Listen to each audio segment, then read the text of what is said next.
I returned from the hospital with my body still aching, my legs trembling with every step, the surgery incision stinging beneath my clothes. I had been admitted for 11 days, 11 long days fighting off an infection that nearly took me, fighting the fear of never waking up, and fighting the loneliness of those white walls where not a single soul had visited me. Gregory, my son, my only child, never showed. Michelle, my daughter-in-law, didn't make a single call, send one text, nothing. When the doctor gave me the discharge papers, I had to ask a nurse to call a cab because no one was waiting for me. No one. I arrived home with the foolish hope of finding at least a note, a hot meal, a sign that someone had worried. I opened the door slowly, carrying my small bag of hospital belongings. Silence greeted me first, and then the shock hit. There was a second refrigerator in the kitchen. It was large, modern, and gleaming, planted right next to my old fridge, the one that had served us with dignity for years. I stood there, frozen, staring at it. I didn't understand. Gregory walked out of the living room with a can of beer in his hand, acting like everything was normal. Michelle followed him, carrying adhesive labels and a permanent marker. They didn't even glance at me. "What is this?" I asked, pointing at the new fridge. Gregory took a long drink before answering. "It's our fridge, Mom, for our things." "Our fridge?" I repeated, unable to believe it. Michelle knelt in front of the appliance and began sticking labels onto every shelf, writing her name in large, thick letters. Shelley, Shelley, Shelley, on every rack, in every drawer, in every available space. "Exactly," she said without turning around. "This is for our groceries, the ones we buy with our money. We don't want them getting mixed up with yours." I felt the floor shift beneath my feet. I still had the surgery stitches pulling at my skin. It still hurt to take a deep breath, and here they were, marking territory in my own kitchen. "But this is my house," I whispered. Gregory let out a dry laugh. "Yeah, Mom, your house. But we live here too, remember? And frankly, with your meager social security, you can't afford the things we like. So we decided to get better organized." Michelle stood up, admiring her work. Every label shone like a slap across the face. "Don't take offense, Eleanor. It's just practical. You buy yours with your money, we buy ours with ours. That way there are no mix-ups." "Mix-ups?" My voice cracked. "I have never, ever denied you anything from my fridge." "We know," Gregory said, crushing the empty can. "But this is better, more orderly, more fair." Fair. That word echoed in my head like a broken bell. I looked at my old, half-empty fridge and then at their new, overflowing one. Two worlds divided, two realities separated by an invisible yet brutal line. The haves and the barely surviving, the ones who matter and the ones who are just dead weight. "Besides," Michelle continued, opening the new fridge to show me the interior, which was stocked with expensive cuts of meat, imported cheeses, and costly wines. "We have certain standards. We don't like eating the same stuff you do. No offense." No offense. As if those words could somehow soften the poison. Gregory approached and patted my shoulder condescendingly. "Relax, Mom. It's nothing personal. It's just that, well, you're not young anymore. Your pension barely covers the basics. We need more. We deserve more." Deserve. Another word that sliced through me like a knife. I wanted to say something. I wanted to scream that I had worked 35 years in a manufacturing plant, ruining my back to give him everything he needed. I wanted to remind them that I sold my mother's jewelry to pay for his private college tuition. I wanted to cry and ask them how they could treat me this way after everything, but I said nothing. My body was too tired, my heart too broken. The surgery stitches throbbed, reminding me that I had barely survived something terrible. I didn't have the strength to fight. "I'm going to rest," I murmured, dragging my bag toward the small room in the back. "Sure, Mom, rest up," Gregory said, already turning toward the living room where the television was waiting. Michelle closed her fridge with a satisfied thud. The sound resonated through the kitchen, through the whole house, and through my entire chest. I walked down the hall, feeling every step as torture. The small back room was tiny, barely enough space for a twin bed and an old wardrobe. It used to be my sewing room. Now it was my exile. Gregory and Michelle had moved in a year ago. "Just until we find something better," they had said. They never found it. Instead, they gradually took up more and more space. First my master bedroom, then the living room, then every corner of what was once my home. And I let them, out of love, out of fear of being alone, out of the stupid hope that things would improve. I sat on the bed and the tears finally came, hot, bitter, silent. From outside, I heard their laughter, the television blaring, the sound of the new fridge opening and closing, the clinking of wine glasses. They were celebrating. Celebrating what, I didn't know. Maybe they were celebrating finally putting me in my place. Maybe they were celebrating that they no longer had to fake respect. Maybe they were celebrating that the old woman, the nuisance, had accepted her fate without a fight. I lay down slowly, every muscle protesting. I closed my eyes but couldn't sleep.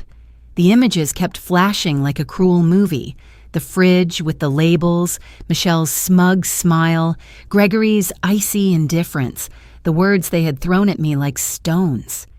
"Your meager pension. We don't want to mix our things with yours. You're not young anymore. We deserve more." Each phrase was another nail in the coffin of our relationship. Every word confirmed what I had known deep down but refused to accept. To them, I wasn't a mother anymore. I was a burden, dead weight, someone to exploit until they squeezed the last drop out of me. And the worst part was that I had allowed it. Year after year, abuse after abuse, humiliation after humiliation. But something shifted in that moment. Something broke inside me as I lay on that narrow bed, in that dark little room, in that house that no longer felt like mine. A decision began to form, slow, firm, inevitable. I opened my eyes in the darkness and a certainty filled my chest. They had made a mistake, a terrible mistake. They thought I was weak. They thought I had given up. They thought they could do whatever they wanted without consequences. But they were wrong. When they woke up in the morning, they would see something they would never forget. In the morning, they would learn who Eleanor Hayes truly was, and that lesson would cost them everything. I couldn't sleep that night. Every time I closed my eyes, I saw those labels. Shelley, Shelley, Shelley, like brand marks on cattle, like declarations of ownership over something that never belonged to them. I stared at the cracked ceiling of the small room, listening to their laughter drift in from the living room. They were watching a show, drinking wine from that new fridge, enjoying their small victory over the worthless old lady, because that was who I was to them now. A worthless old lady with a meager pension, 68 years old, a lifetime of work, and this was my reward. The tears kept falling, but now they were different. They weren't tears of sadness. They were tears of rage, of indignation, of something that had been buried for years and was finally beginning to wake up. I remembered when Gregory was born, 42 years ago. I was 26. His father, Bernard, worked in construction, and I was at the factory. We lived in a tiny apartment, but we were happy. Or so I thought. Gregory was our miracle after 3 losses. I cared for him as if he were made of glass. I gave him everything, absolutely everything. When Bernard died 15 years ago from a sudden heart attack on the job, I thought the world was ending. Gregory was 27. He was already an adult with his own life, but he promised to take care of me. "You'll never want for anything, Mom. I'll always be here." Lies. It was all lies. The first few years after Bernard's death were tough but manageable. Gregory would visit, take me to the market, and fix things around the house. Then he met Michelle. She arrived 8 years ago like a hurricane, beautiful, self-assured, ambitious. She worked in cosmetic sales but lived like she was a corporate executive. Expensive clothes, perfect nails, hair always done at the city's most exclusive salon. From the start, I noticed something in her eyes, a coldness, a constant calculation. She looked at me, evaluating how much I was worth, what she could get out of me. "She's a little intense," I told Gregory once, trying to be gentle. "You're jealous, Mom. Michelle is amazing. She's exactly what I need." Jealous. Worried, I corrected internally, but he refused to listen. They got married 6 months after meeting, a costly wedding that I helped pay for because he was my only son and he deserved the best. $10,000 of my savings, money I had guarded for years by working overtime. "We'll pay it back, Mom, as soon as we get settled." I never saw a single cent returned. After the wedding, visits became sparse, calls became brief, but requests for money multiplied. "Mom, we need $1,000 for the apartment deposit." "Mom, the car broke down. We need $3,000 for the repair." "Mom, Michelle needs urgent dental work. That's $5,000. Always urgent, always necessary, always presented with guilt if I hesitated. You don't want your son to have a decent roof over his head? You'd prefer us driving around in a dangerous car? Do you want Michelle to suffer from a toothache? And I paid, over and over, because he was my son. Because a mother's love has no limits. Because I was afraid that if I said no, they would disappear from my life forever. When I retired 2 years ago, I thought I could finally rest. 35 years at the factory had left me with arthritis in my hands, chronic back pain, and a modest Social Security check of $800 a month. It wasn't much, but it was mine. Bernard, my late husband, had left me this small but paid-for house in a quiet neighborhood, my refuge, my security. Then the pandemic hit and everything changed. Gregory lost his sales job. Michelle lost hers, too. Suddenly, they showed up at my door with suitcases. "It's temporary, Mom, just until we get back on our feet. A couple of months." A couple of months turned into a year, and in that year, everything rotted. In the beginning, they paid some expenses, bought groceries, helped with the bills, but little by little, they stopped. "We're looking for work, Mom. It's hard out there. We barely have enough for ourselves." But Michelle kept buying new clothes. Gregory kept ordering craft beers. They both went out to expensive dinners while I ate eggs and toast. Then came the territorial takeover. First, the master bedroom. "We need more space, Mom. You can sleep in the small room. It's cozier." Cozier. What a cruel word to describe that tiny box. Then the living room. "We'll put our new television here. Yours is too old now." My television worked perfectly. Theirs was unnecessary, but it arrived anyway. Gigantic, noisy, invading my space. After that, they started controlling the kitchen. Michelle reorganized everything. She threw away my old pots. "These things are hideous, Eleanor. So embarrassing." They were the pots I had used to cook for Gregory his whole childhood, the ones Bernard gave me for our first anniversary. I saw them in the trash and said nothing. I swallowed the pain just as I had been swallowing everything else. The requests for money continued, but now they were different, more aggressive, more demanding. "Mom, I need you to lend me $2,000 for a course that will help me get a job." "Mom, Michelle needs a new phone. Hers doesn't work anymore. That's $1,000. "Mom, we have to pay the credit card bill or we'll get sued. $4,000, urgent." Every time I hesitated, the emotional blackmail started. "After everything I've done for you, any mother would do this for her son. If you really loved me, you wouldn't hesitate." And the worst one, the one Michelle said with a venomous smile, "One day, we'll be the ones taking care of you, Eleanor. You'd better be generous now." Generous. I had been so generous that I had almost nothing left. My savings evaporated. The $30,000 I had accumulated over decades of sacrifice were gone in 2 years, spent on whims, luxuries, and lies disguised as needs. 3 months ago, I tried to open a separate emergency savings account, one that Bernard had set up. It held $8,000, my last reserve. It was empty. "What happened to the money in the emergency account?" I asked Gregory, trembling. He barely looked up from his phone. "Oh, I used that to pay off some debts. I was going to tell you." "How did you access that account? It was only mine. You gave me the key years ago, Mom. Don't you remember?" I didn't remember. Maybe I had given it to him in a moment of trust. Maybe he had taken it from a notebook. It didn't matter. The money was gone. "Debts for what?" I insisted. "Things, expenses.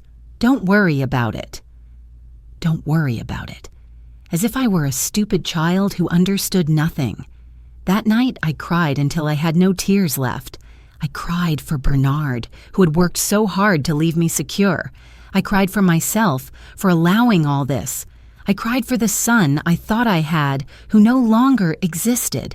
And now, after 11 days in the hospital fighting for my life, without them showing up even once, I returned to find this, a divided fridge, with labels marking their contempt, with words that confirmed what I already knew.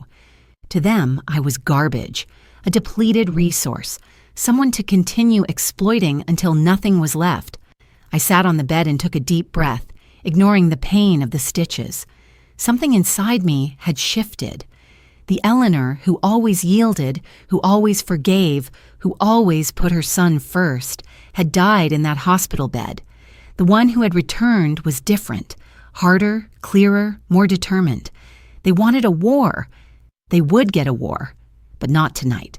Tonight, I needed to rest. I needed to think. I needed to plan. I closed my eyes, and finally, sleep arrived. It was heavy, dark, and filled with dreams where I was strong, and they were the ones crying. In the morning, everything would change. In the morning, my revenge would begin. I woke up before dawn at 5 o'clock. The house was absolutely silent. Gregory and Michelle were still sleeping in my room, in my matrimonial bed under the sheets I had bought with my first retirement check.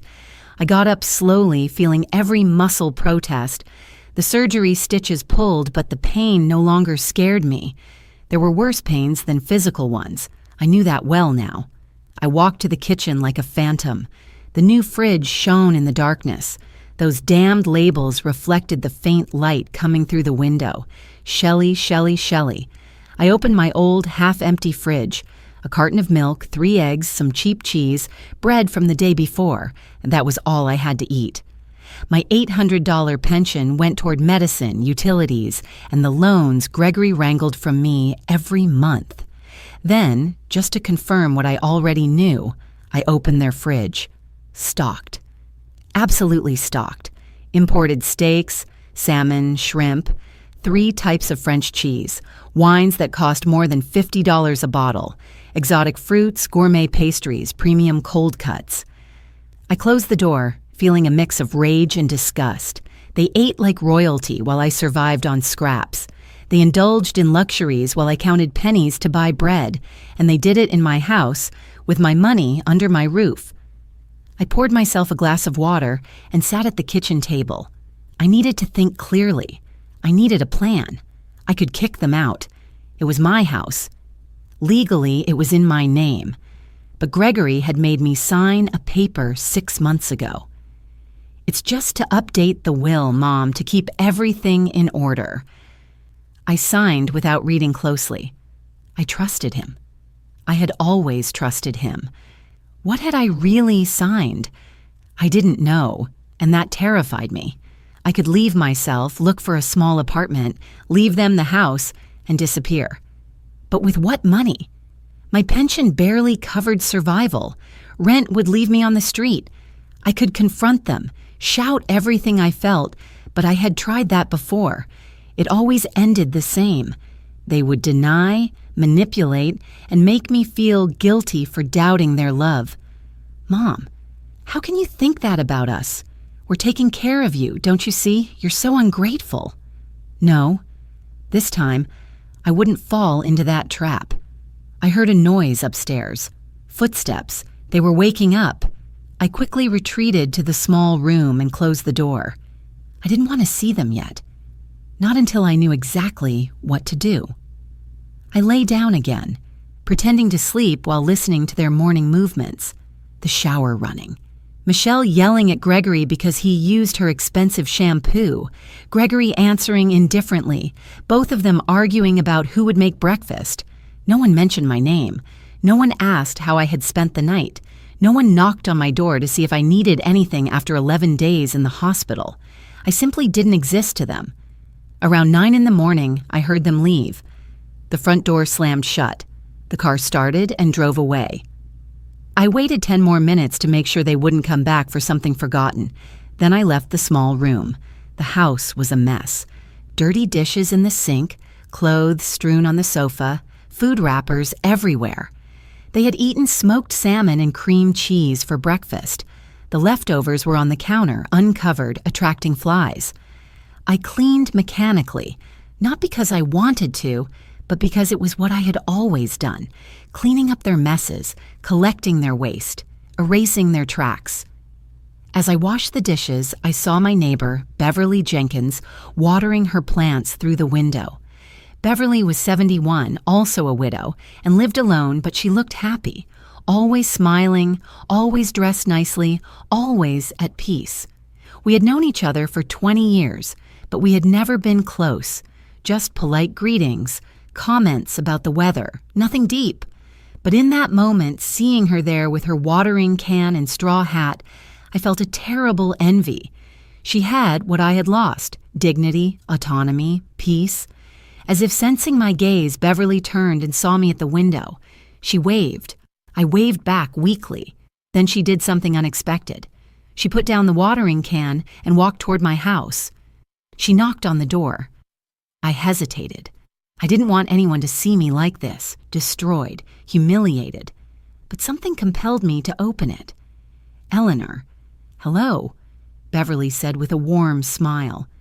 "I saw you got back from the hospital yesterday. How are you doing?" How was I doing? Such a simple question and so impossible to answer. "I'm getting better," I lied. Beverly studied me with those wise eyes that had seen too much life. "May I come in for a minute?" I don't know why I said yes. Maybe because I desperately needed to talk to someone who wasn't Gregory or Michelle. Maybe because her gaze contained something I had forgotten existed. Genuine compassion. We went into the kitchen. Beverly saw the two fridges immediately. Her eyes widened in surprise. "That's new," she commented, trying to sound neutral. "It's for my son and daughter-in-law, for their things," I explained, feeling the shame burn on my cheeks. Beverly didn't say anything for a moment. She just observed the labels with Michelle's name. Then she looked directly at me. "Eleanor, forgive me for being direct, but I need to tell you something I've wanted to say for months." My heart raced. "What is it?" "Your son and daughter-in-law. I hear them sometimes. The walls aren't that thick. I hear how they speak to you, how they treat you." I lowered my gaze. Humiliation was burning my throat. "Last night," Beverly continued, her voice soft but firm, "when you arrived from the hospital, I heard everything. I heard what they said to you about the fridge, about your pension, about your groceries." Tears started falling before I could stop them. "And I heard something else." Beverly moved closer and placed her hand over mine. "After you went to sleep, I kept listening." "What did they say?" I whispered, even though part of me didn't want to know. Beverly took a deep breath. "They were celebrating, toasting with wine, and Michelle told Gregory something that chilled my blood. She said, 'It won't be long now. The old lady can't last much longer. When she passes, this house will be all ours. It's worth at least $200,000. We can sell it and finally live well.'" The world stopped spinning. Beverly squeezed my hand.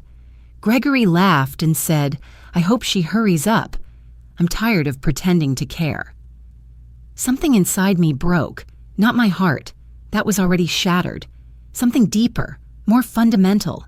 The illusions, the hopes, the idea that somewhere, underneath all the cruelty, my son still loved me. "There's more." Beverly said. "I've seen things. Strange movements. 2 weeks ago, I saw Gregory leaving the bank with papers. He looked nervous, and Michelle has been receiving large packages, boxes and boxes. She brings them into the house when you're not around." "What kind of boxes?" "I don't know, but they're many and expensive looking." My mind started working. What were they hiding? What else had they concealed from me? "Eleanor." Beverly looked at me seriously. "You have to investigate. You have to find out what they're really doing, because something tells me it's much worse than you imagine." She was right. I knew it in my bones. "I don't know how," I admitted. "I don't know where to start." "I'll help you. I have a friend, Arthur Dawson. He's a lawyer, retired, but still very active. He likes to help with cases like this, cases of family abuse." Family abuse. I had never thought of it as abuse, but that was exactly what it was. Abuse, exploitation, mistreatment. "Would you talk to him?" Beverly asked. I thought about Gregory, about all the times I had trusted him, about all the times he had failed me. I thought about Michelle, her fake smiles, her fridge labels, her venomous words. I thought about myself, the woman I was, the woman I deserved to be. "Yes," I finally said, my voice firmer than it had been in years. "Yes, I'll talk to him." Beverly smiled. "Good. I'll call him right now. He can come this afternoon while they're out." She pulled out her phone and dialed. She spoke in a low voice, explaining the situation. Every word she said made me feel more real, more valid, more seen. She hung up and looked at me with determination. "He'll be here at 3. Bring everything you have. Bank statements, documents, anything you've signed, everything." I nodded. For the first time in years, I felt something akin to hope. Beverly stood up to leave, but first she hugged me, a strong maternal hug, the kind of embrace I hadn't received since Bernard died. "You're not alone, Eleanor, not anymore." When she left, I stayed sitting in the kitchen, looking at those 2 fridges. But now I saw them differently. They were no longer symbols of my humiliation. They were evidence of cruelty, of abuse, of systematic exploitation. And soon, they would be the proof I needed to reclaim my life. The hours until 3 o'clock dragged on like years. I moved through the house like a detective in my own home, looking for documents, papers, anything that could serve as evidence. I started with my room, or what used to be my room. The master bedroom now completely belonged to Gregory and Michelle. Entering felt like invading enemy territory. I opened the door slowly. The room smelled of Michelle's expensive perfume. The bed was unmade. Clothes were scattered everywhere, and boxes were piled against the wall. The same boxes Beverly had spoken about. I approached to examine them. They were from luxury brands. Shoes, purses, designer clothes. Each box represented hundreds, maybe thousands of dollars. Where had they gotten that money? I opened the closet. More new clothes, dresses with the tags still attached, expensive suits. Michelle had at least 20 pairs of high-heeled shoes that cost more than $300 each. Gregory had watches, 4 brand-name watches lined up in a special box. I recognized one. It was a fake Rolex, probably, but even the good imitations cost over $1,000. How could they have all this if they were supposedly unemployed, if they supposedly couldn't afford to help with household expenses? I checked the drawers of Gregory's nightstand. Chargers, headphones, crumpled papers, receipts. I took the receipts. Expensive restaurants, bars, online purchases. One was from a casino, $500 lost in a single night 3 weeks ago. I slipped the receipts into my pocket. In Michelle's drawer, I found credit card statements. 3 different cards, all with huge debts. One had a $20,000 balance, another $8,000, the third $5,000. $33,000 in credit card debt. But what chilled my blood was seeing another card, one I didn't recognize. The statement had my name on it, Eleanor Hayes. Credit limit $10,000. Current balance $9,950. I had never applied for that card. My hands trembled as I read the charges. Furniture, electronics, clothing, restaurants, travel, all signed with my name, but none of it used by me. Gregory had opened a credit card in my name without my permission and had maxed it out. That was fraud. That was a crime. I took the statement and kept searching. I found more papers, contracts, loan documents, all with my signature. When had I signed all this? I tried to remember. Gregory constantly put papers in front of me. Sign here, Mom, it's for the insurance. Sign here, Mom, it's to renew the house registration. I need your signature for this bank process. I signed without reading. I trusted him. He was my son, and he had used that trust to rob me, to bury me in debt, to financially destroy me. I found one paper that took my breath away. It was an application for a $50,000 home equity loan against the house. My house, the one Bernard left me. Gregory had tried to use the house as collateral. The application was marked as pending approval. It hadn't been processed yet, but the intention was clear, cruel. They wanted to take my house. Not wait until I died. Take it now. I gathered all the papers I found and took them to the small room. I hid them under the mattress. My heart was pounding so hard I thought it would explode. Then I went to the kitchen and looked for my own documents, the ones I kept in a cookie tin on top of the cabinet. Bank statements, pension receipts, medical bills. I pulled out the last 6 months of bank statements and began reviewing them carefully. There were transfers I didn't recognize, large withdrawals. $500 here, $800 there, $1,000 further on. Small amounts that added up to thousands. And there were automatic charges, subscriptions to premium streaming services, exclusive gyms, gourmet food delivery apps, all in my name, all charged to my account. I did the math mentally.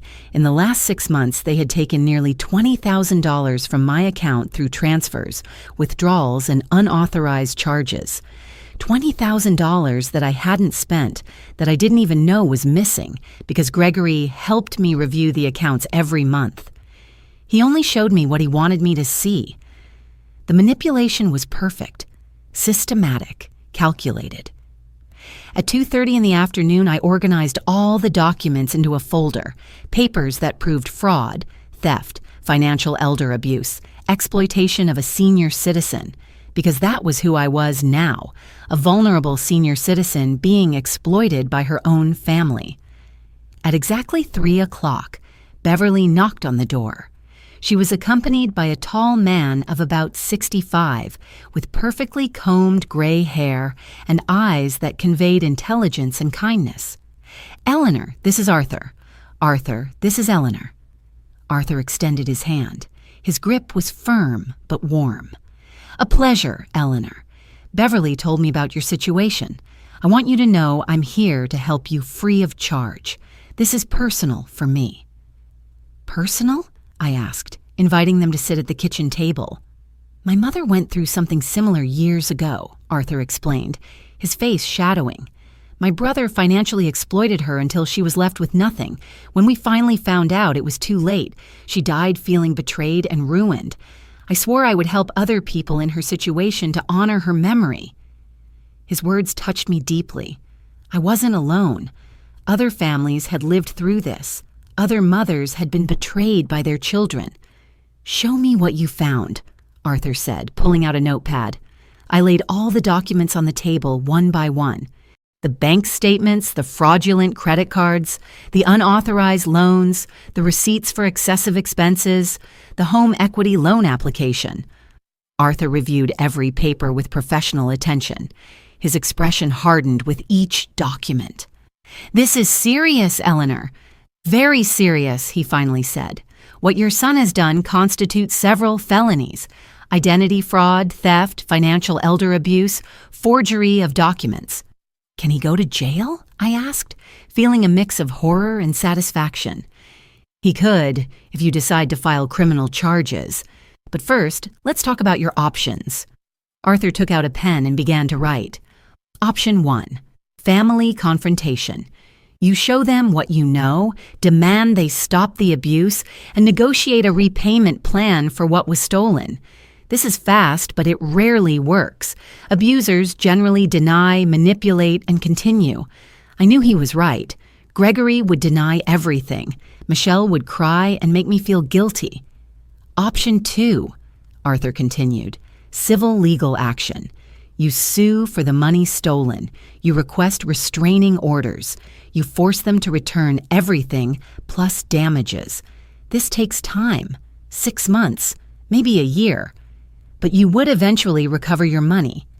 And option 3, Arthur looked directly at me. Criminal action. You file charges for fraud. The police investigate. If there's enough evidence, and there is here, your son and daughter-in-law could face criminal charges, jail time, criminal records, severe consequences. Silence filled the kitchen. Beverly put her hand over mine. You don't have to decide now, Arthur said softly, but if you need to act quickly, look at this. He pointed to the home equity loan application. If this gets approved, you could lose your house. We need to block it immediately. How? First, we go to the bank early tomorrow morning. You cancel all authorizations you've given Gregory. You change your passwords. You freeze your credit so he can't open more accounts in your name. Second, we alert the bank about the fraud. We dispute all unauthorized charges. Third, we put the house into a trust that protects your property. It all sounded so complicated, so overwhelming. I know it's a lot, Arthur said, as if reading my thoughts. But I will guide you every step of the way. You are not alone in this.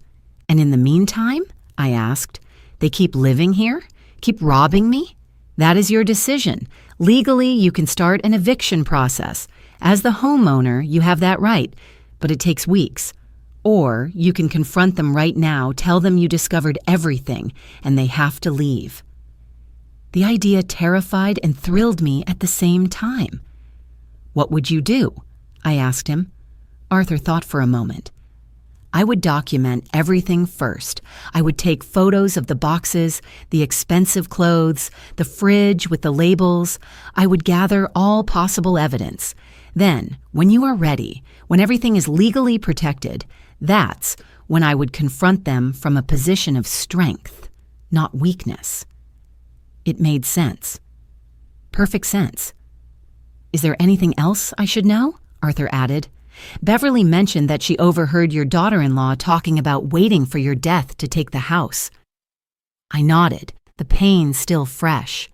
That kind of comment can be used in court, especially if we are talking about elder abuse with intent to exploit to the end. It's an aggravating factor. How do we prove she said it? Beverly raised her hand timidly. I can testify. I heard everything clearly. Perfect, Arthur said. An independent witness strengthens the case tremendously. We reviewed everything for 2 more hours. Arthur took copies of all the documents. We made a list of immediate actions. We planned every step. When we finished, I felt different, stronger, clearer. For the first time in years, I felt I had control over my life. Arthur and Beverly left around 5. Gregory and Michelle would be home soon.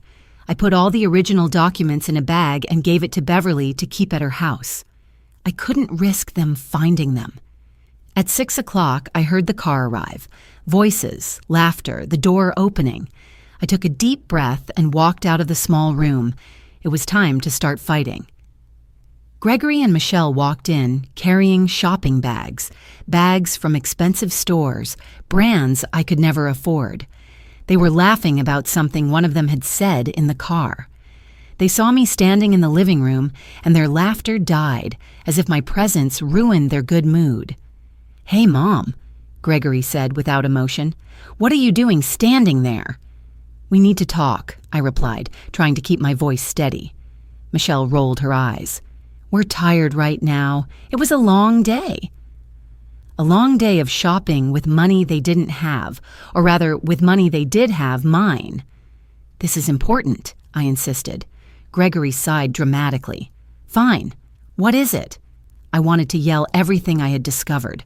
I wanted to throw the papers in their faces, but I remembered Arthur's words. document, protect, then confront from a position of strength. I want us to go to the bank together tomorrow, I said, measuring every word. The bank? For what? Gregory dropped the bags onto the sofa. I need to check my accounts. Some strange things have happened, charges I don't recognize. I saw something flicker in Gregory's eyes. Fear, guilt. It disappeared so fast I almost thought I had imagined it. They're probably your medications, Mom, or utility bills. You know how it is. No, they're other things. Large transfers. I want to review it with you. Michelle crossed her arms. Eleanor, don't insult Gregory. He's been helping you with your finances because you don't understand any of that stuff. You don't understand any of that stuff. Another way of saying I was stupid, incapable, useless. That's precisely why I want to go to the bank, to understand better, I replied, keeping my composure. Gregory exchanged a look with Michelle. Something silent passed between them. I can't go tomorrow. I have a job interview, he said quickly. An interview where? At a tech company. Very important. I can't cancel. A lie. I could see it in how he avoided my gaze, in how his hands moved nervously. Then the day after tomorrow, I proposed. God, what a hassle, Michelle muttered, opening her fridge, the one with her name on the labels. She pulled out a bottle of very expensive wine. If you have doubts, check your statement online. Gregory taught you how to do it. He taught me how to do it, but he never gave me the real passwords. He always helped me log in with his phone. I prefer to go in person, I insisted. Geez, what a pain, Michelle muttered. She came back with 2 glasses of wine. She handed one to Gregory. They didn't even offer me a glass. They drank in front of me as if celebrating something. You know what, Mom? Gregory said after taking a long drink. You're being ungrateful. After everything we've done for you. Everything you've done for me. The words came out harsher than I planned. Yes, we live here to take care of you. We could be in our own place, living our lives, but no. We're here putting up with things, sacrificing ourselves. Sacrificing yourselves? In my house, eating my food, spending my money? No one asked you to stay, I said softly. The silence that followed was dense, dangerous. Michelle slammed her glass down on the table. You know what? I'm sick of your attitude, Eleanor. You came back from the hospital yesterday with that martyr look, as if we're the villains in your story. I never said you don't have to. We can see it in how you look at us, how you talk, as if we owe you something. I gave you everything, I whispered. Everything. Michelle laughed a cruel laugh. You gave Gregory a mediocre childhood in a forgettable neighborhood. You raised him with limitations, with a poor mentality. We've had to work twice as hard to overcome all that. Every word was a stab. Gregory didn't stop her. He just drank his wine, looking away. I broke my back working to give him the best, I said, feeling the tears threaten. The best? Please. The best would have been giving him real opportunities, connections, a better life, but instead you filled him with guilt and obligation. Michelle, enough, Gregory murmured, but without conviction. It's time she heard the truth. Eleanor, you are a burden. You always have been. Gregory is too nice to tell you, but I'm not. Living here is a huge sacrifice. Tolerating you is exhausting. The tears fell. I couldn't stop them. If it's such a sacrifice, I said through sobs, you can leave whenever you want. Gregory put down his glass. He approached me with a serious expression. Mom, this is our house as much as it's yours. Dad would have wanted it this way, a family house. Your father left it to me because he assumed you would share it with your family, with us. His tone was final. There was no room for discussion. Michelle gathered the shopping bags. I'm going to put these away. Greg, help me. I watched them go upstairs with their expensive purchases. I heard the door of my former bedroom close. I was left alone in the living room, trembling. The confrontation had gone worse than I imagined. They hadn't admitted anything. They had twisted everything to make me feel guilty, But something had changed. I no longer doubted. I no longer questioned if I was exaggerating. Michelle's words had been crystal clear. I was a burden, a nuisance, someone to tolerate until I died. I went to the small room and took out my phone. I texted Beverly. I need to go to the bank first thing tomorrow. Can Arthur still come with us? The reply came in seconds. Of course. We'll pick you up at 8. I put the phone away and sat on the bed. Upstairs, I heard their voices. They were speaking normally now, probably laughing at me, the foolish old woman who was finally figuring out the truth. But I wasn't foolish anymore, and tomorrow I would start taking back what was mine. I didn't eat dinner that night. I wasn't hungry. I just went to bed early, listening to their footsteps upstairs, the television on, their occasional laughter. I closed my eyes and thought of Bernard, how he had worked so hard to protect me, how disappointed he would be to see his son like this. Forgive me, Bernard, I whispered in the dark. I let them destroy what you built, but I'm going to fix it. I promise. And for the first time in months, I slept soundly, because I knew the war had begun, and this time I wouldn't lose. I woke up at 6 in the morning. It was still dark outside. The house was silent. Gregory and Michelle were sleeping soundly after emptying another bottle of wine the night before. I got dressed carefully. I chose my best clothes, an outfit I had bought for Bernard's funeral and rarely wore. I wanted to look dignified, strong, not like the sick old woman they thought I was. By 7:30, I was ready. I took my purse with the few documents I had kept. The rest was safely at Beverly's house. I heard movement upstairs, steps toward the bathroom. Gregory was waking up. I left the small room and went to the kitchen. I made coffee. I acted normally, as if nothing had happened last night, as if their words hadn't shattered me. Gregory came downstairs in pajamas, his hair messy. He seemed surprised to find me awake. "Morning," he said, his voice husky from sleep and wine. "Good morning." "Coffee?" "Yeah, thanks." He sat at the table, checking his phone. I poured him a cup. My hands didn't tremble. I was surprisingly calm. "You going out?" he asked, noticing my clothes. "I have a doctor's appointment, post-op checkup." A lie, but a necessary one. "Ah, you want me to take you?" "No, Beverly is taking me. We already arranged it." Gregory nodded, immediately losing interest. He went back to his phone. At exactly 8 o'clock, I heard a car horn outside. Beverly had arrived. "I'm leaving now," I announced, picking up my purse. "Take care, Mom," Gregory said without looking up. I walked out of the house, feeling every step as a liberation. The cool morning air filled my lungs. Beverly was in her car. Arthur was in the passenger seat. "Morning, Eleanor," Beverly greeted me with a warm smile. "Ready?" Arthur asked. "Ready," I replied, getting into the back seat.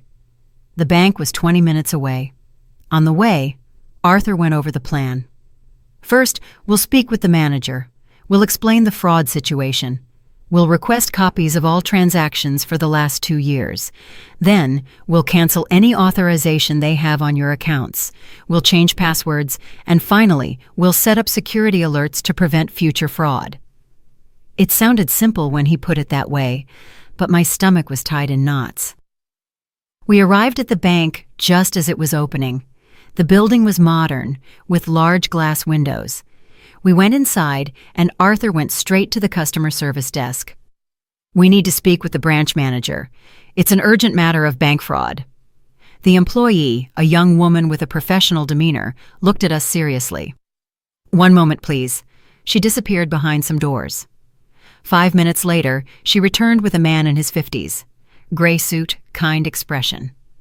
"I'm Marcus Johnson, the branch manager. How can I help you?" Arthur extended his hand. "I'm Arthur Dawson, attorney. I represent Ms. Eleanor Hayes in a case of financial fraud." Marcus led us to a private office. He closed the door. "Please, explain the situation to me." Arthur spoke first, presenting the case clearly and professionally. Then it was my turn. My voice was shaky at first, but I gained strength as I recounted everything. The unauthorized loans, the credit cards opened in my name, the transfers I didn't recognize. Marcus listened carefully, taking notes. His expression grew more serious with every detail. "Do you have documents to support this?" he asked. I placed the copies of the fraudulent bank statements on the desk. Marcus reviewed them carefully. "This is very serious," he finally said. "I'll need you to fill out a formal fraud report. We will also immediately review all your accounts."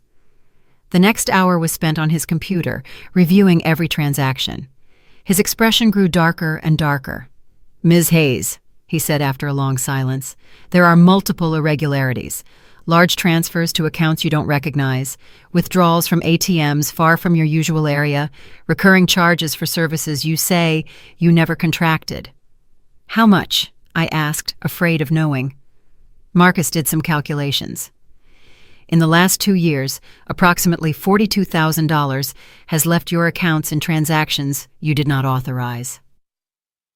$42,000. I felt dizzy. Beverly held my arm. "And this," Marcus continued, pointing to his screen, "this is a home equity loan requested 2 weeks ago for $50,000 using your house as collateral." "I never authorized that." "I know, and the signature on the application is suspicious. It appears forged." Marcus showed me the digital document. The signature looked like mine, but there were subtle differences. "Gregory has access to my documents." "He could have copied it," I said. "That constitutes forgery, a serious felony." Marcus looked at Arthur. "Will you be proceeding legally?"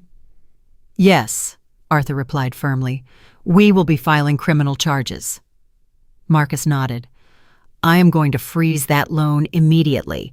It will not be processed, and I will initiate the fraud protocol to recover the stolen funds from your accounts." Another hour was spent filling out forms, signing declarations, changing passwords, and canceling authorizations. Marcus removed Gregory's name from all my accounts.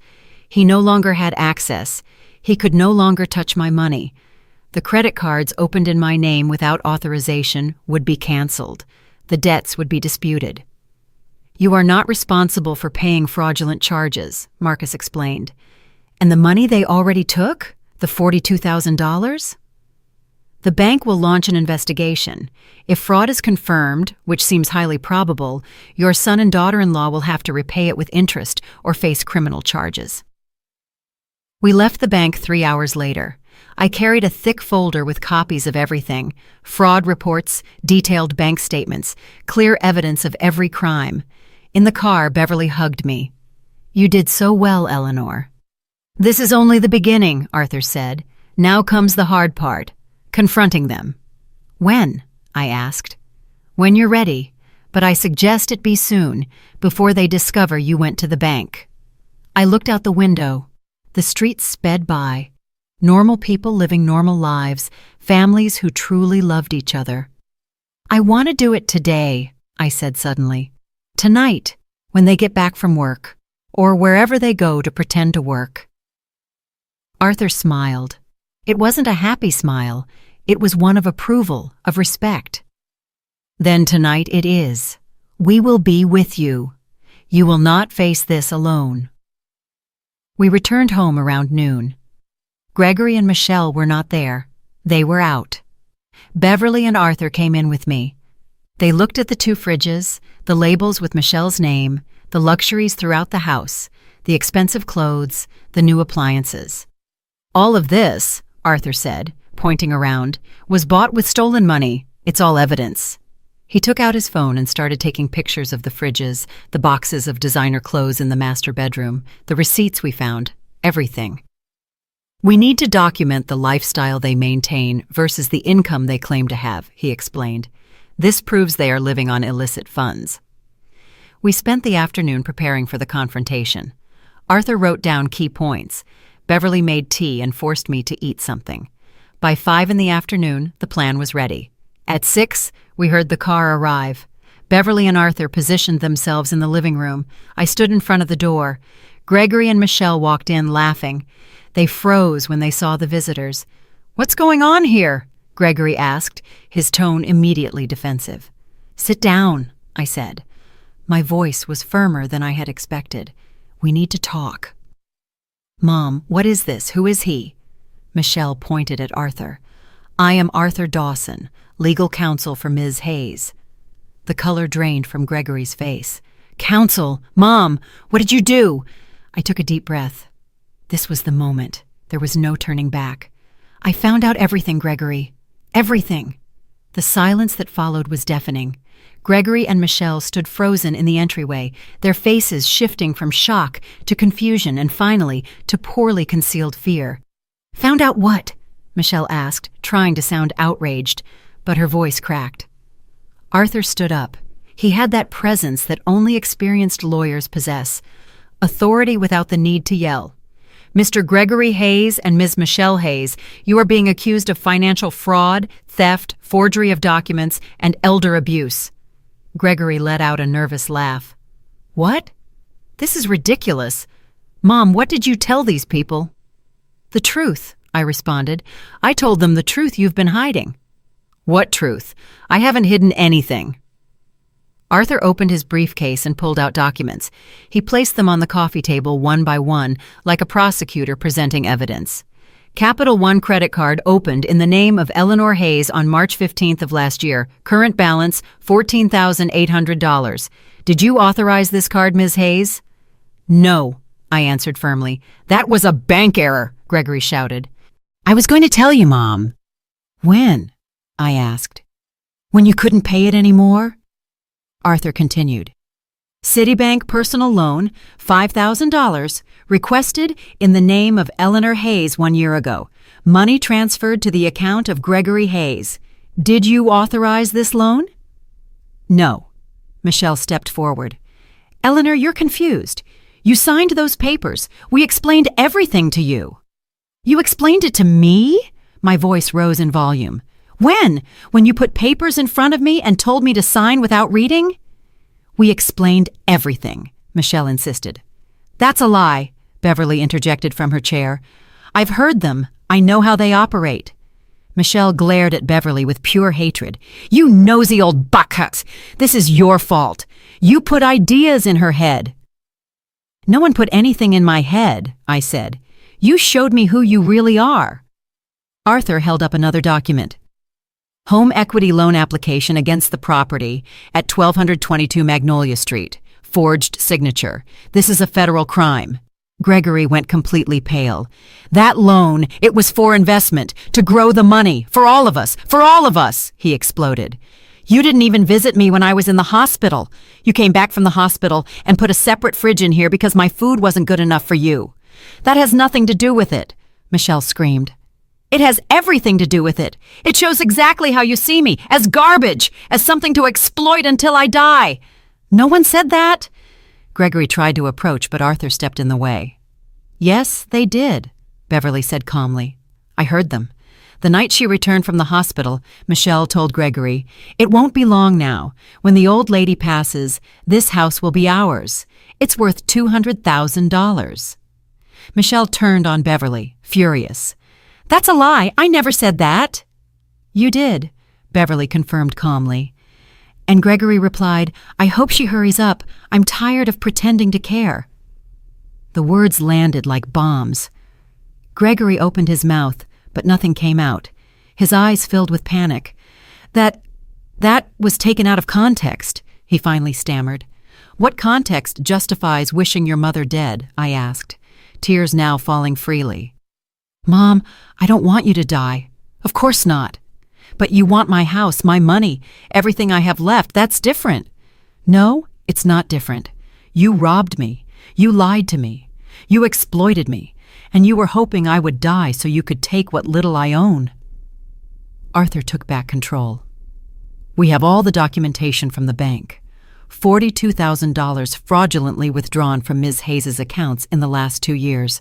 Unauthorized transfers, inexplicable withdrawals, charges for services she never contracted." "I was managing her finances because she asked me to," Gregory yelled desperately. "Managing finances does not mean stealing," Arthur responded coldly, "and it definitely does not include opening unauthorized credit accounts." Michelle changed tactics. She collapsed onto the sofa, covering her face with her hands. She started crying, dramatic tears, exaggerated sobs. I can't believe you're doing this to us, Eleanor. After everything we sacrificed for you. We live in this horrible house to take care of you. We left our lives to be here. This horrible house that you wanted to steal from me, I thought. We weren't trying to steal it. We were just securing our future. At my expense, I finished. Gregory ran his hands through his hair. He was sweating. His eyes searched for an out, an explanation, anything. Mom, we can fix this. We'll pay everything back, little by little, but don't do this. Don't involve lawyers. Don't destroy your own family. Destroy my family? I repeated, incredulous. I'm the one destroying it, not you, who robbed me, lied to me, and treated me like dead weight. We were desperate, Michelle screamed. Do you think we wanted to live like this, in this old house with a pensioner who barely survives? Then why didn't you leave? No one forced you to stay. Because we had nowhere to go. Michelle stood up, her tears gone, replaced only by rage. Do you know how much rent costs? Do you know how hard it is to get a job? We had no choice. There's always a choice. The choice was not to rob me, not to exploit me. Arthur intervened again. You have two options. First, you return every stolen cent plus interest. You leave this house immediately. You sign a legal agreement acknowledging the fraud and accepting a repayment plan. We do not file criminal charges. And the second? Gregory asked, his voice dead. The second is that we file criminal charges, fraud, forgery, elder abuse. You face between 5 and 15 years in prison, criminal records, your lives ruined. The silence returned. Heavy, suffocating. Michelle was the first to speak.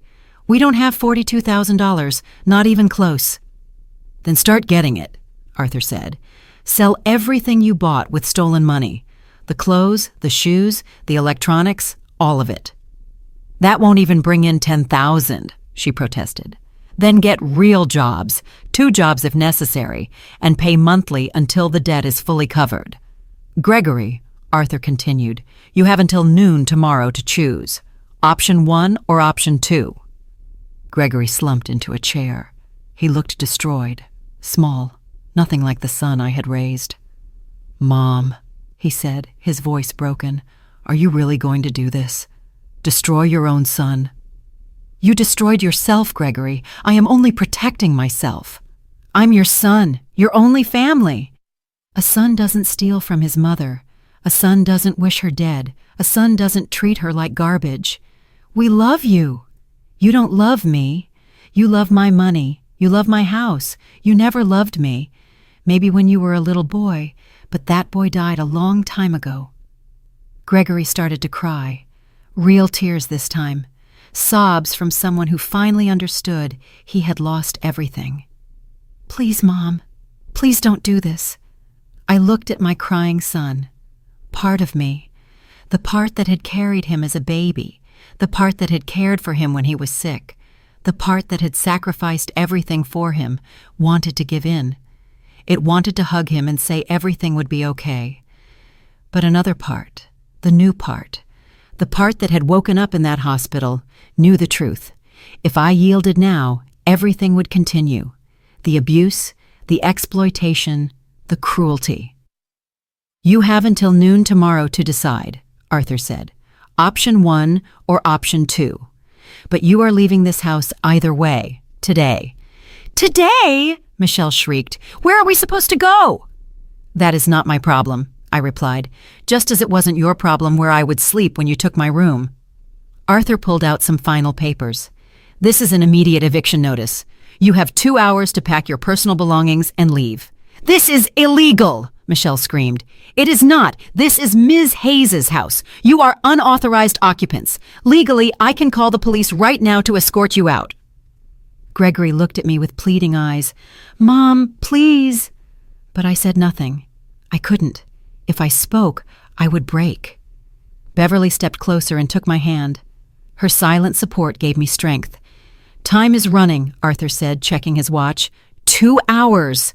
Michelle ran upstairs. Gregory followed her more slowly, looking at me one last time. In his eyes I saw many things. Rage, fear, pain, but I saw no genuine remorse, and that told me everything I needed to know.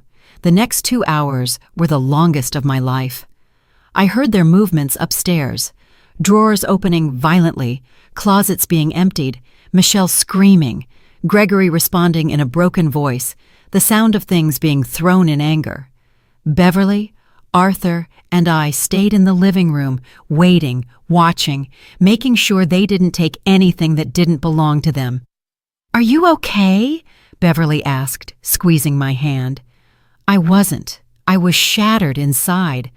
But I also felt something strange, something I hadn't felt in years. I was reclaiming my dignity. "I'll be fine," I replied. After 40 minutes, Michelle came downstairs dragging a suitcase. Her face was red from crying or from rage, probably both. "I need to get things from the kitchen. My utensils, my dishes." "The dishes belong to the house," I said firmly. "You are not taking anything that was here before you arrived." "I bought those dishes with stolen money. They stay." Michelle glared at me with pure hatred. "You miserable old woman. You ruined your son's life. You ruined him as a child with your poverty, and now you ruin him as an adult with your selfishness." Every word was designed to hurt me, to make me doubt, to destroy me. But it no longer worked. "No, you ruined your own lives with your decisions. I'm just protecting myself." "Protecting?" Michelle let out a hysterical laugh. "From what? From your own family? You'll end up alone, Eleanor, completely alone, because that's what you are, a bitter old woman who pushes everyone away." "I prefer to be alone than surrounded by thieves." Michelle opened her fridge in a fury, the fridge with her labels. She started taking things out, bottles of wine, expensive cheeses, meats. She shoved everything into bags. "This is mine. I bought this with my money." "Go ahead," I said. "Take it all." Arthur observed every movement, taking notes, photographing what they took. Everything documented. Gregory came downstairs with 3 large suitcases. He looked aged, as if he had lost 10 years in 2 hours. "Mom, for the last time, reconsider. We're family." "Family doesn't steal." "We made mistakes, yes. I admit it. But we can fix this. Give me a chance." "I gave you thousands of chances. You wasted them all." He started carrying the suitcases toward the door. Michelle was still emptying the fridge, determined to take every last piece of food. When she finished, the new fridge was completely empty. Only the labels with her name remained. Shelley, Shelley, Shelley, reminders of her arrogance. "Where will you go?" Beverly asked gently. "We have friends," Michelle replied bitterly. "People who actually appreciate us, unlike this woman." "Then go with those people who appreciate you," I said. They made 3 more trips, clothes, shoes, electronics, the giant television they had bought. They loaded everything into the car. On the last trip, Gregory stopped at the door. He looked at me one last time. "One day you'll regret this, Mom. When you're alone in this empty house, when there's no one to take care of you, when you realize you needed us."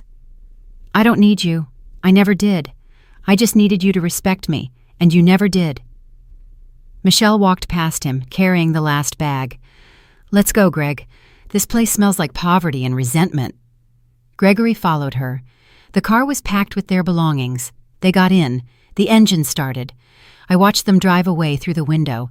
The car disappeared around the corner, and just like that, after a year-long nightmare, they were gone. My legs gave out. I sat on the sofa, and the tears started to fall. Not tears of sadness. They were liberation, relief, pain, all mixed into a deep sob that came from the core of my being. Beverly hugged me. "It's over. They're gone. You did the right thing," Arthur added. "I know it hurts, but you did the right thing." I cried for 10 minutes. I let it all out. Years of pain, of humiliation, of silent abuse. When I finally calmed down, I looked around. The house was a mess. Open drawers, scattered things, traces of their presence everywhere. But it was mine again. "What happens now?" I asked. Arthur opened his briefcase. "Now we wait for their decision. By noon tomorrow, we'll know if they choose option 1 or option 2, and if they don't respond? Then we automatically proceed with criminal charges. We already have everything. The bank will file its own fraud complaint. This is serious, Eleanor, very serious. I nodded. Part of me, the maternal part that would never completely die, hoped Gregory would choose the right option, that he would admit his guilt, repay what he stole, and at least try to redeem himself. But another part knew the truth. Gregory and Michelle only regretted being caught, not what they did. Beverly stayed with me that night. She wouldn't let me be alone. She made dinner. We tidied up the house a bit. We talked about trivial things, her plants, the weather, everything but what had just happened. When I finally went to sleep, for the first time in a year, I slept in my own room. They had left the bed unmade. The sheets still smelled like Michelle's perfume, but it was my room, my space. I changed the sheets, opened the windows for fresh air, and cleaned away the traces of their presence. When I lay down in my bed, in my room, I felt something I hadn't felt in a long time. Peace. The next morning, I woke up with the sun streaming through the window. Beverly was already in the kitchen making breakfast. "Morning. How did you sleep?" "Better than in months," I answered honestly. We had breakfast together, eggs, toast, coffee, simple but delicious. "Do you think they'll respond before noon?" I asked. Beverly shrugged. "I don't know. But if they don't, Arthur is ready to proceed." The hours passed slowly. 10 in the morning, 11:30. At 12:10, my phone rang. It was an unknown number. "Hello?" "Mom." Gregory's voice sounded different, tired, defeated. "What do you want?" "I need to talk to you. I can come to the house, just me. Michelle stayed where we are." I looked at Beverly. She nodded. "Come, but Arthur will be present." "Okay." I hung up and called Arthur. He arrived in 15 minutes. At 12:05, Gregory knocked on the door. I opened it. He looked terrible. Deep bags under his eyes, wrinkled clothes, uncombed hair. We went into the living room and sat down. Arthur had his notepad ready. "I accept option 1, Gregory said without preamble. "You will sign the agreement. You will acknowledge the fraud. You will commit to repaying everything?" Arthur asked. "Yes, everything. But I need time. I don't have the money right now. How much do you have?" "None. 0. We spent it all." Arthur did some quick math in his notepad. $42,000 plus 5% annual interest is approximately $47,000. If you pay $500 a month, it will take nearly 8 years. "I don't have a job? I can't commit to $500 right now." "Then get a job. 2 jobs if necessary. This is non-negotiable." Gregory ran his hands over his face. "Michelle left me. When I told her I would accept option 1, she called me a coward and took off. I don't know where she is." I felt no pity. I felt nothing. "That's between you and her. The agreement is with you. She will face her own legal process." "I know." Gregory looked directly at me for the first time. "Mom, I'm sorry. I really am sorry." "I'm not interested in your apology. I'm interested in you paying back what you stole." "I'll pay it all back, I swear." Arthur pulled out documents. "Sign here and here and here." Gregory signed without reading. His hand trembled. "You will pay $300 per month until you secure stable employment, then $500. The first payment is due in 30 days. If you miss a single payment, we will file criminal charges immediately." "Understood." We finished the paperwork in silence. When it was done, Gregory remained seated, as if waiting for something. "Anything else?" I asked. Can we ever fix this, our relationship?" I looked at him. My only son, the baby I had carried, the boy I raised, the man who betrayed me. "I don't know, Gregory. Honestly, I don't know." He stood up slowly, walked toward the door, and paused. "I love you, Mom. I know you don't believe it, but I love you." I didn't answer. I let him leave. When the door closed, I released the breath I had been holding. "That's it," Arthur said. He signed. He is legally obligated. And Michelle? She will face her own process. The bank will pursue her for the fraudulent cards. She won't escape. Justice was in motion, slow but inevitable. 3 months passed since that day, 3 months of rebuilding, of healing, of learning to live again. Gregory made the first payment, exactly $300. It arrived via bank transfer, without a note, without a message, just the money. He paid the second month and the third. We didn't talk, we didn't see each other. There was only that monthly transfer that arrived punctually, proof that he was at least trying to remedy what he destroyed. Michelle, on the other hand, disappeared completely. The bank initiated legal action against her. There was a warrant for her arrest for fraud, but no one knew where she was. She probably fled to another city, maybe another state. I didn't care. As long as she didn't come back into my life, she could be anywhere. The house slowly became mine again. Beverly helped me redecorate. We painted the walls a warm cream color. We bought new curtains with small floral patterns. We reorganized the furniture. The new fridge, the one with Michelle's labels, I sold it. A neighbor bought it for a good price. With that money, I bought plants for the garden. Roses, lavender, sunflowers. My old fridge stood alone in the kitchen, as it should have been all along, and I filled it with food I liked. Fresh fruits, vegetables, a piece of pie on Sundays. Beverly became more than a neighbor. She became family, the family I chose. We had tea every afternoon. We walked in the park on Saturdays. We watched old movies on Sundays. You know what the best part of all this is? She asked me one day as we watered the plants together. You got your smile back. She was right. I had started smiling again, laughing, feeling genuine joy. The money the bank recovered was deposited into my account. Not all of it, but a significant portion, $18,000 that were returned after the investigation. The rest would come through Gregory's payments over the next few years. With that money, I fixed things in the house that had been broken for years. The leaky roof, the bathroom plumbing, the garage door, practical things that gave me peace of mind. I also set aside some for emergencies. I had learned my lesson. I would never be financially vulnerable again. Arthur still visited occasionally, always professional, but also warm. He helped me organize my legal documents, creating a real, protected will that no one could manipulate.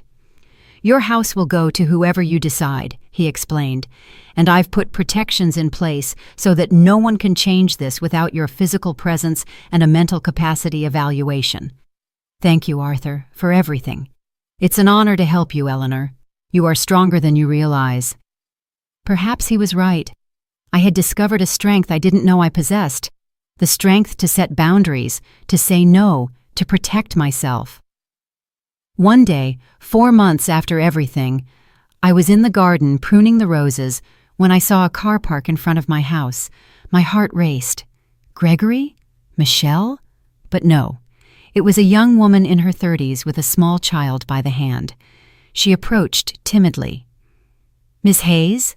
Yes, that's me. My name is Naomi Bell. This is hard to say. I'm Gregory's new girlfriend. The world paused for a second. He told me everything about what he did, about how he hurt you. Naomi lowered her gaze. I wanted you to know that he's changing. Truly. He has 2 jobs now. He's paying his debts. He's going to therapy. I didn't know what to say. I'm not here to ask you to forgive him, Naomi continued. I know that's your decision. I just wanted you to know that he's trying to be better for his son. I looked at the child. He must have been about 4 years old, with big, curious eyes. You're my grandma? My heart broke and healed at the same time. Yes, little one. I'm your grandma. Naomi smiled softly. You don't have to decide anything now. I just wanted you to know. They left after a few minutes, but that encounter left me thinking for days. Could I ever forgive Gregory? I didn't know. The damage had been profound. The betrayal still cut deep. But now there was a grandson, an innocent child who was not to blame for anything. Beverly found me crying that afternoon. I told her everything. "What are you going to do?" she asked. "I don't know. Part of me wants to close that door forever. The other part remembers that Gregory was a good boy once before everything went wrong. You don't have to decide today or tomorrow. Take your time." And so I did. I took my time. 2 months later, on my 69th birthday, I received a letter. It was from Gregory, handwritten, several pages long. In it, he didn't ask for forgiveness. He didn't justify himself. He simply talked about his process, his therapy, his work, his relationship with his son, his regrets.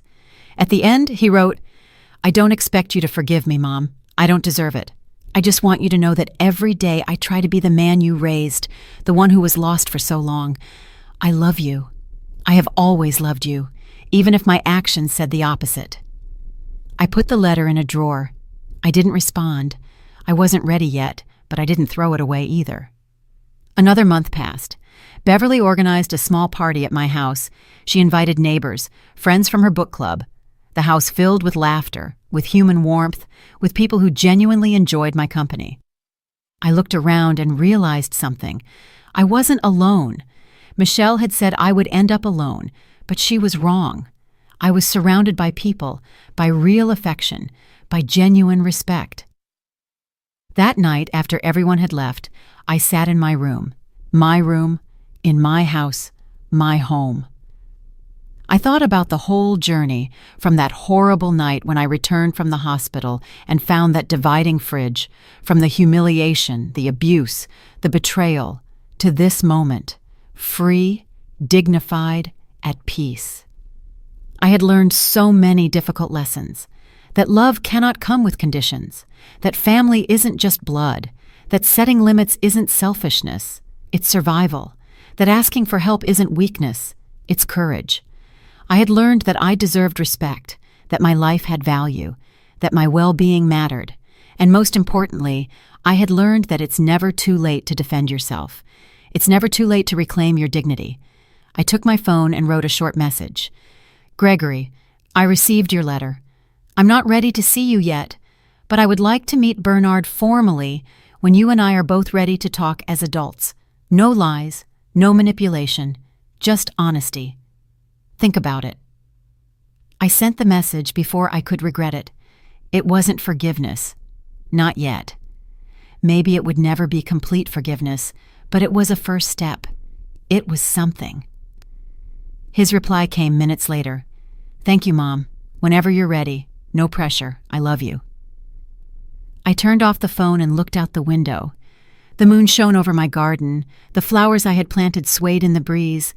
Tomorrow would be another day, with its challenges, its joys, its surprises, but I would face it from a different place, from my strength, from my peace, because I had learned the most important lesson of all, that true family isn't the one that makes you feel small. It's the one that helps you grow. Real love doesn't exploit, it supports, and sometimes the greatest courage is simply saying, "Enough." I went to sleep that night feeling something I hadn't felt in years. Hope. Not hope for a return to the past. That past was dead. But hope to build a future. One where I mattered. Where my voice was heard. Where my boundaries were respected. And as I drifted off, I smiled. Because finally, after all that time, I had come home. Not to a physical house, but to myself. And that was the greatest victory of all.